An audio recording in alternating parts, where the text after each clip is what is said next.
কিন্তু যে পরিমাণে তাফসির মাহফিল হয় সেই পরিমাণে বাংলাদেশ হওয়া দরকার ছিল একেবারে ওলি আল্লাহদের দেশ, ঠিক কিনা? কিন্তু সবচেয়ে বেশি চোর বাটপার এই দেশ। আপনাদের এই এলাকায় আলহামদুলিল্লাহ নাই, এই এলাকাতেও আছে। তা না হইলে যেই পরিমাণ তাফসির শুরু হয়েছে যে সেপ্টেম্বর থেকে, সবচেয়ে বড় আল্লাহর ওলি হওয়ার কথা ছিল এই মাইকম্যানরা।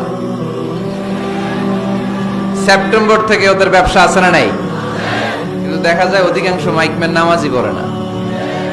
আপনাদের আজকেরটা ও পড়ে, আজকের মাইকম্যান পড়ে আলহামদুলিল্লাহ, বেশিরভাগ পড়ে না। মিডিয়াওয়ালাদের কি অবস্থা জানি না, কি অবস্থা? নামাজ টামাজ পড়ো তোমরা? হ্যাঁ করো, নামাজ পড়বা, নামাজগুলো পড়ো। শুধু তোমরা, ও আবার কমিটিরও ছাড়বে না এরা। কমিটির যারা আছেন আপনারাও নামাজ পড়বেন।